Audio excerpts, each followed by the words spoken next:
So I've made it down Pennygent, that one, and now we're going back to the checkpoint for food and stuff, and then the second one that I forgot the name of is that flat top in the distance. I think I'm going to do all three.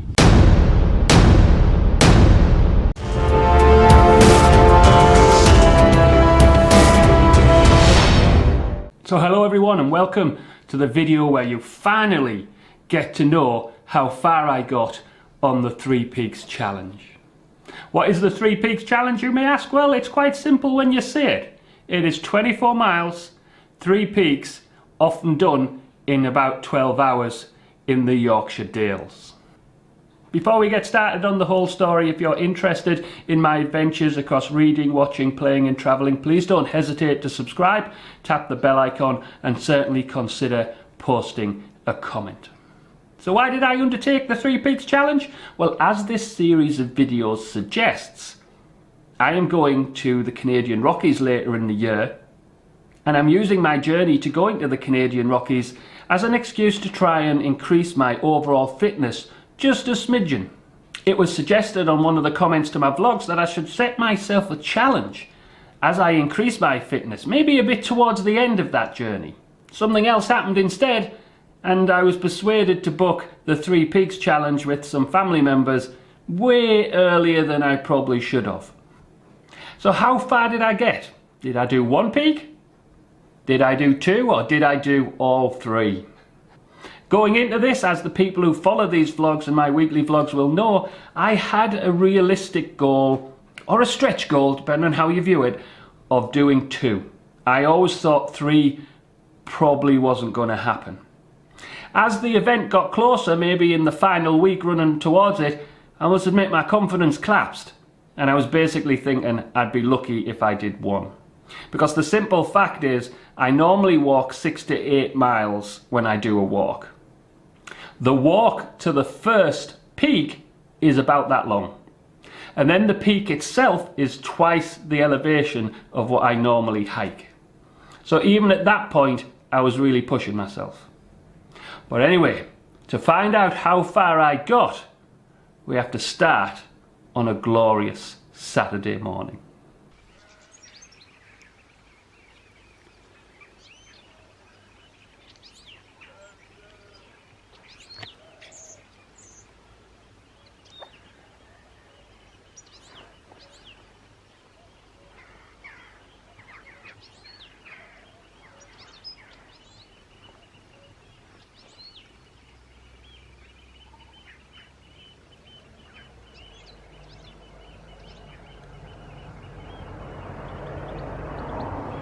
Good morning, it is 5:30, we're going to leave at 6:30, and it's glorious already and the weather is going to be amazing.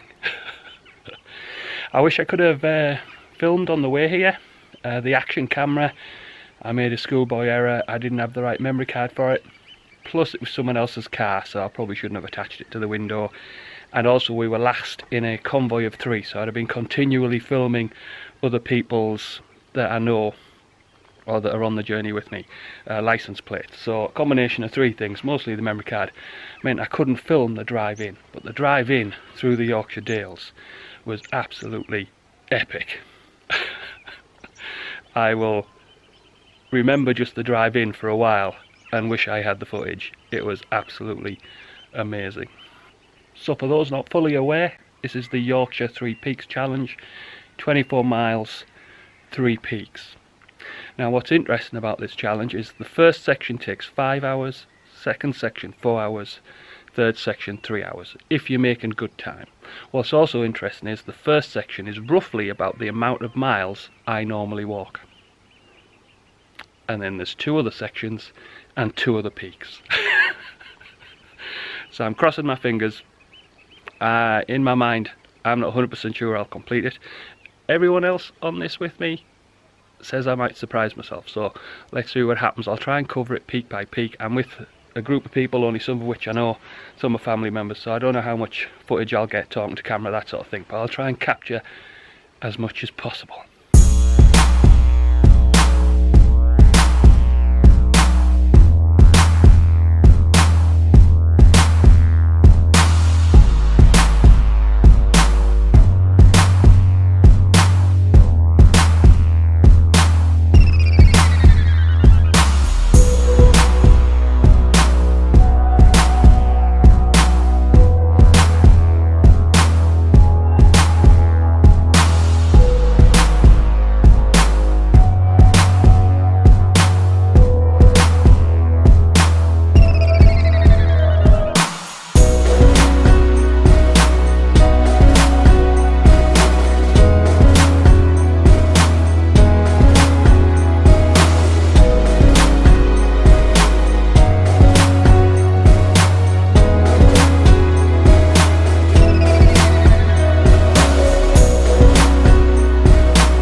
very tiring. But I did make it to the top, Pennygent. 1 of 3. Whew. First time I hit going up is worse, and then it gets easier. It's all downhill now, you'll be fine. And then after the downhill... Yeah, till you get to the next one. So yes, I made it to the top of the first peak. And how did I find that? You know, it wasn't too bad. There was basically 2 groups of walkers, the more fit ones who went a bit ahead, and then a group of 2 or 3 slower ones, of which I was part, who were finding it a bit more of a struggle. But when I say struggle, it wasn't a struggle in the sense that I never believed I wouldn't get to the top. It was just a steady grinding out of the distance and the elevation, which I knew I would complete. It's just I couldn't do it as easily. So having got to the top of Pennygent, I felt I was in a better place than I thought I would be, having walked as far as I normally walk in a day, and having completed an elevation twice as high as what I normally do. I was in a pretty good place. I wouldn't say I found it easy, but it hadn't totally wiped me out. The next surprise was the journey down. Now what's interesting about our Three Peaks challenge is we were doing it in the reverse way you normally do it. And you could tell that because it was very busy. There was a lot of people doing the Three Peaks that day, and 80 to 90% of them were heading the opposite way around to us, which was a bit weird. So that meant the bit you would normally climb up Pennygent was our descent. And boy, was that descent shocking.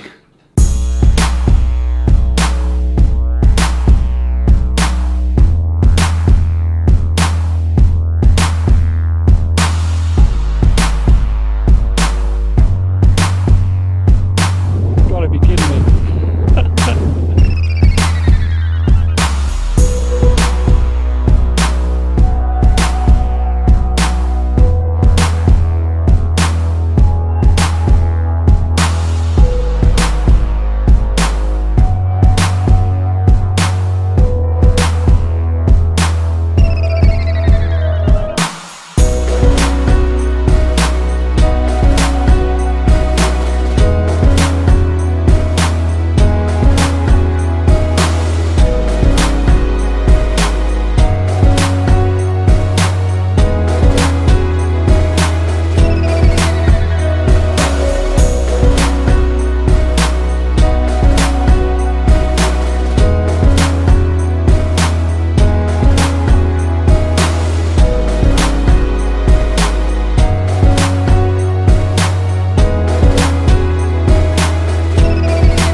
So I've made it down Pennygent, that one, and now we're going back to the checkpoint for food and stuff, and then the second one that I forgot the name of is that flat top in the distance.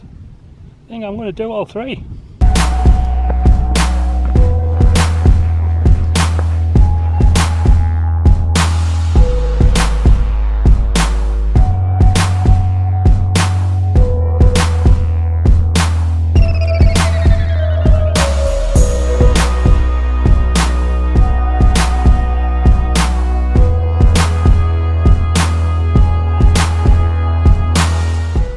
I reached the first base camp, and I have to say, I felt pretty good at that first base camp. I was also aware the first base camp was when the first moment of risk would come. Because my concern about the base camps was this, that I would get to a base camp, be it the first one or the second one, and feel absolutely fine, and have no indications in my mind or my body that I shouldn't continue. And then maybe 50% of the way through the next section, I would crash or find it a lot harder than I expected. The base camps were great. There was fresh water there, all sorts of different types of high energy foods and refreshments, and I stocked up on them all, ate quite a bit, drank a lot of water, and I was ready to go for the next stretch. There was no doubt in my mind I was certainly going to complete 2.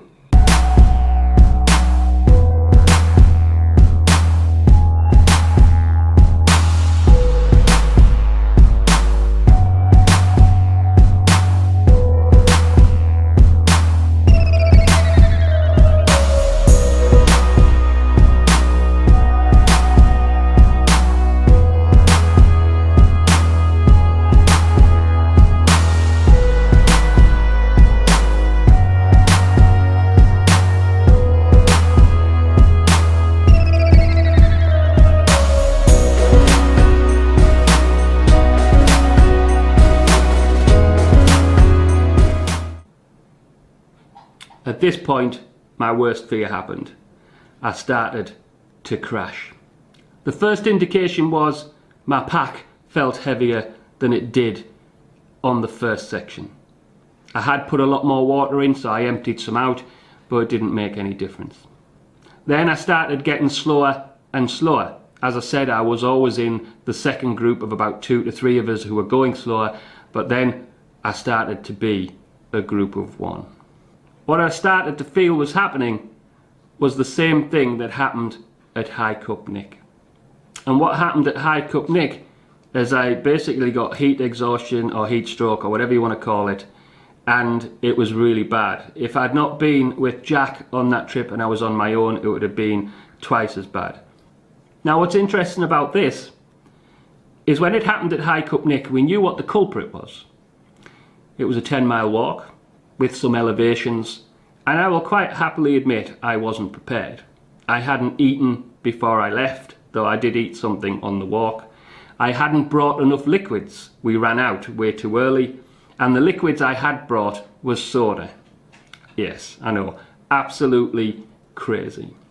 So therefore the effect on me was explainable, right? It was down to inadequate preparation. This time that doesn't exist. I ate, I drank loads of water, I mean a ridiculous amount of water, yet as soon as the height of the day came, when the sun was highest in the sky, I just got really tired. It got to the point where I could only do, a minute or two's walking at a time without having to stop. We reached the point where the group had to go ahead and the team leader stayed with me and slowly ground out my ascent to a good 80% of the way up the second peak. At this point, 80% of the way up the second peak, we waited for the main group to come back down from the top, and then we began the descent.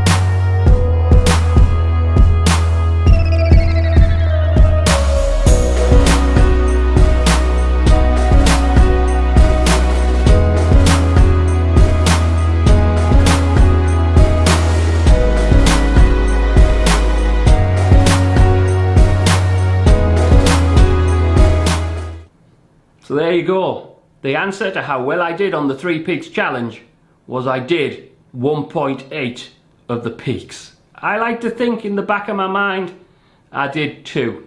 I was very close to the top of that second peak. I mean, ridiculously close. But I can fully understand why we didn't go for it. I was in a pretty bad state. We were doing ridiculous things. Other people had took my pack. We were occasionally throwing this hat in pools of water. It took some damage in order to cool myself down. And I have to admit, when I was wearing the hat soaking wet, I could walk further without resting. So it was something to do with the heat, definitely. But am I disappointed that I didn't get to the top of the second one? A bit, but I can fully understand why we didn't. So what did I learn from this? Well, actually something quite different than I thought I would. What's interesting is this is twice this has happened. So as I said in an earlier section, it happened when we went to High Cup Nick, but in a much worse form. It happened on the Three Peaks, but in a manageable way. And once we started descending that second peak, I actually recovered. I was okay. I could walk again. I didn't need to keep dipping my hat into water. While I didn't really recover from the High Cup Nick one till I got home. It was really bad. So I think the water I was taking, the better eating I was doing, the better prepared I was, meant that when it occurred, even though it still did, it wasn't as bad. So the message I'm sort of taking away from this is I think there's something else going on other than just my fitness. Maybe.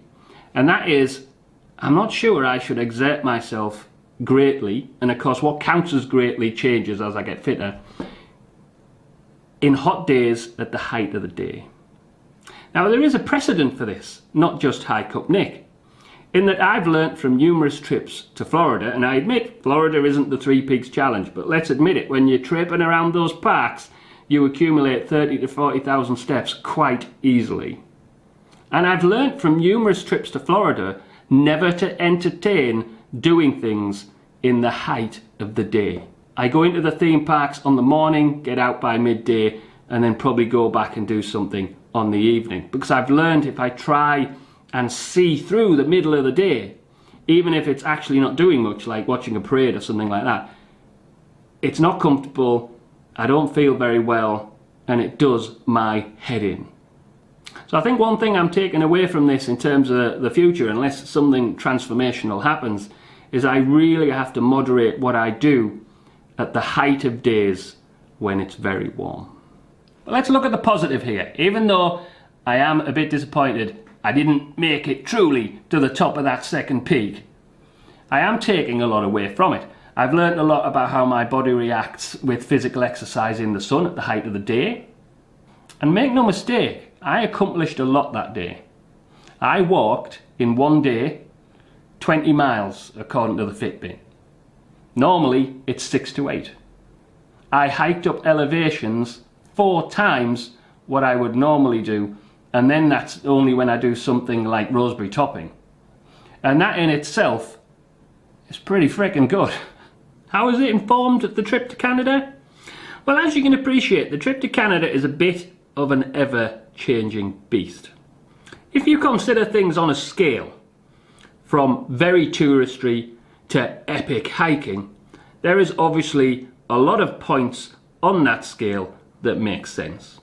And I think as me and Jack discussed the holiday, we're coming more towards wanting to see, record and experience epic sights. And while some of that is related to the longer hikes and getting out in the middle of nowhere, it's not a direct correlation.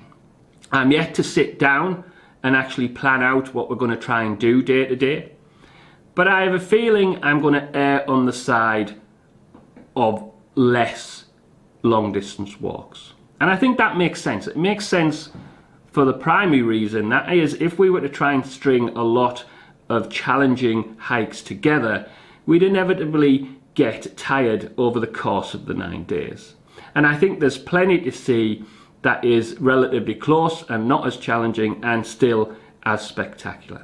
Plus, of course, with the advent of things like Jack owning a drone, the shape of the holiday changes slightly again. But in closing, in terms of the Three Peaks, I really enjoyed it. I'm happy with where I got, with the little small regret I just couldn't get the final 10 to 20% and top the second peak. So there you go. For those waiting desperately for the answer, you now know how far I got. Please consider liking and subscribing. Please consider tapping that bell icon to make sure you know when I've released another video, and certainly consider posting a comment. Until next time.